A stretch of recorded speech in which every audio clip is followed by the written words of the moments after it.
Hello there and welcome to the Card Grotto. Today I'm going to be using the new Die Delights range from Spellbinders, and I'm going to be die cutting in 4 different ways. So my first way is using die cutting with cardstock and felt, probably the most traditional way of die cutting. So I'm using this adorable Die Delights Builder Panda etched dies, and I'm going to be die cutting onto some white cardstock, some black cardstock, and also onto a little bit of felt there. I'm using the bow for her hair, or her fur I should say, for that. Just thought it'd be quite nice to use some felt for that. So running those through the Platinum 6 die cutting and embossing machine, and these cut beautifully with this machine, especially the felt. It just cut through absolutely no problem whatsoever. So just taking the pieces out, and what's great about the Spellbinders dies, and especially this machine as well, is that you can emboss with them afterwards. So I have the platform at the bottom, and then I've got the dies there, and then I've got the tan mat, and then the Spellbinders embossing plate on top. And then I'm just going to run those back through the machine, and it adds some embossing detail onto those, and it just really adds like a really nice detail onto them actually. And it's just this kind of a quick step that you can do just to, like I said, build up just some interest onto those. It's a little bit difficult to see on camera with my lighting and things like that, but in real life it really does add a lot of detail to that. So I'm just going to add all of the little pieces together to make my panda. I'm using some liquid adhesive here. I find it quite helpful just so that you've got a little bit of wiggle room to move the pieces around. And then I'm using some tweezers and a jewel picker just to pick up the pieces. I just find whatever's easiest for me at that moment in time.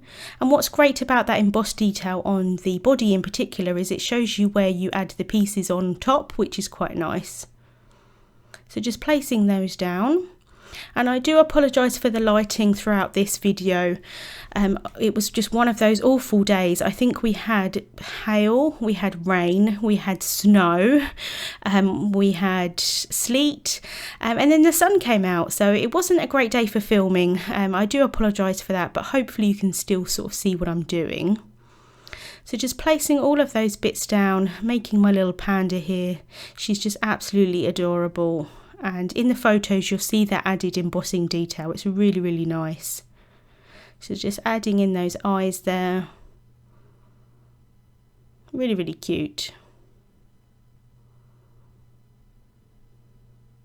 And then for the nose here, I left the nose inside the die. I just found it a little bit easier. Added the glue onto the actual face piece and then used the all-in-one just to poke that through. And then I'm going to add some glue there so that her head adds onto her body. And then I've got that felt bow there at the top, just adding that on. And then I'm going to add a little jewel into the middle of that bow. And that's my little panda all assembled. Isn't she absolutely adorable? So to make her into a card, it kept it very, very simple. I just added her onto a mat that I die cut using the Nestabilities Pierced Squares etched dies. I did a little bit of the distress inking in the background with a little bit of pink ink just to help her pop. And then I don't know how well you can see on the photos, but you can see that embossing detail a little bit better on those. And the sentiment is made with a Dymo label maker. So the second way that I'm die cutting today is to die cut in white and then add colour to it. So I'm using this really cute little set. This is the Die Delights Builder Terrarium etched dies. And like I say, I'm cutting onto some white cardstock. So just placing those dies in there and then running those through the Platinum 6 again. And I am going to do that twice, once die cutting and then once embossing. I didn't capture the embossing on screen, but it was the same way that I did the first set. And then I'm going to add some colour to this, and you could add colour in loads of different ways like watercolours or anything like that, but I do tend to gravitate towards Copic markers. So I'm using some greens here for the cacti, and the colours are listed on screen. So probably these are my most favourite green shades that I use the most. I really like this combination. So just adding the darker colours towards the right hand side of the cacti and then the lighter shades towards the left hand side. They are very small images though, so I don't think it really matters too much with the shading, but I do quite like to add some depth onto my images. And then here I'm just going to go in with my lightest shade just to blend that all together. Really, really cute little cacti.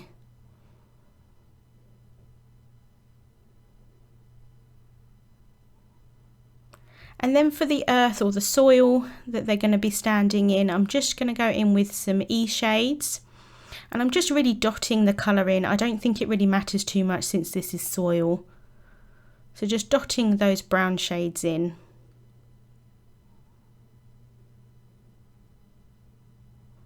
And then for the bottom piece of the terrarium, I'm just going to go in with the same E shades, but I'm just using some slightly lighter shades for this.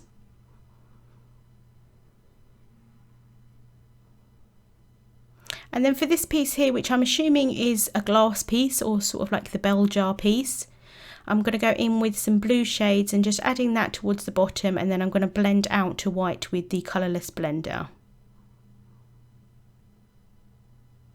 And then I'm going to go in with a white gel pen just to add some added detail onto those cacti.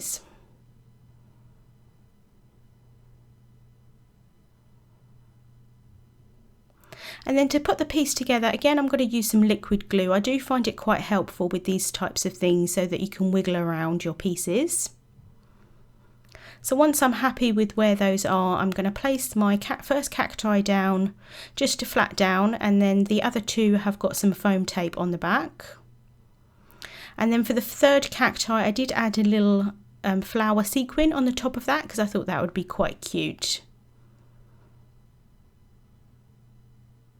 So for the actual card itself, I did decide to make a window card with a piece of acetate, and this is the second piece of the bell jar or the glass piece of the terrarium.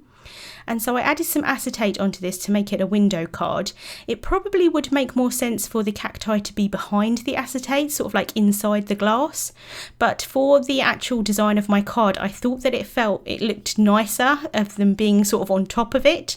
But obviously you could definitely do them behind. It would probably make more sense. My third way of using die cutting today is with foil, and I'm using the Die Delights Sketched Blooms 2 dies for this. And I have some score tape and I have some pieces of white cardstock. So I've cut that score tape sheet down. This is also known as Be Creative tape depending on where you are in the world. So just placing that down onto some white cardstock. And then I have some foil here. I'm using Deco foil. Just cutting that down. I've got some teal here, and I'm also going to be using some silver later on. So just cutting that piece down to the size that I want, and then I can remove that release tape from that tape sheet and then place that foil on top, and it sticks down, as you can see, really, really well. Just making sure to press that down very, very well, and then I can remove that top layer of the plastic sheet. As you can see, that comes off really easily, and then I can place my die on top. I'm just cutting that down just because I had a little bit of adhesive showing. So just placing my die on top, and then I'm going to run that through the Platinum 6 machine. And it cut absolutely beautifully again. It's quite an intricate die this, so I was careful on how I sort of removed it from the die. So just grabbing my tool-in-one here and just poking that through the little holes there just to remove that die cut. And I don't know how well you can see on camera, but it's got a bit of a texture to it, and it's sort of dulled the foil a little bit. Personally, I quite like the look, but I wanted to show you a different way of doing it. So I have some silver foil here, added that onto the Be Creative tape or the score tape as I did before, but instead of removing that plastic sheet, I didn't actually remove it and die cut with it still on top. And as you can see, you've got that really shiny effect to the foil like you didn't have when you removed that plastic sheet from it. And this kind of gives a more sort of mirror card finish to it. So you've got the two sort of different options that you can use. Personally, I probably prefer the more sort of duller look of the teal one. And that's the one that I used on my card today. But I wanted to show you that you've got the two different options there. So like I said, I went for the teal option for my card, kept the card very simple. I wanted to keep that die cut the focus of the attention, just used a sentiment there from Clearly Besotted, and then did a little bit of embossing on the background with a score tool. Just added a few jewels just to, like I said, keep the card very clean and simple. So the fourth and final way that I'm die cutting today is using background scraps. Now I don't know about you, but I save every little piece of background that I don't end up using, whether it be from watercolour backgrounds or in this case from alcohol ink backgrounds. So I'm using the Die Delight Sketched Blooms Etched dies, and I'm going to be using some alcohol ink backgrounds that I've made. These were actually from Copic Reinkers, and I will share how I actually made one of these pieces of backgrounds. I have a video and I will link it up in the top right hand corner if you're interested. But I've just got 3 little pieces here and just running those through the die cutting machine. There was a little bit of a crack as I went through the plates, the machine, everything was absolutely fine. It was just the noise, just because the Yupo paper is plastic, just made a little bit of a screeching noise, but like I said, everything was fine, no problem whatsoever. But I thought I would just mention it in case you've never die cut with Yupo paper before.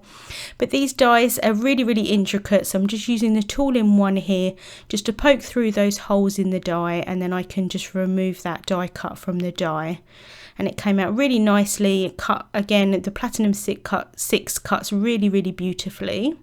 So I die cut them again with some white cardstock just for some added stability for the Yupo paper.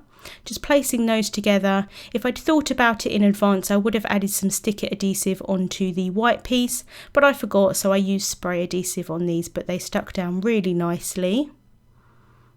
So just placing those together. Really like the design of these flowers. Kept the card again very simple with a little bit of embossed lines in the background, again with a scoring tool. The sentiment there is from Clearly Besotted, and just added a few little jewels around. Wanted to keep the focus again on those really nice die cut flowers. So that was a look at 4 ways of using the new Die Delights range from Spellbinders. Links to all of the products will be in the description bar on YouTube and also over on my blog. Thank you so much for watching, and I'll see you soon.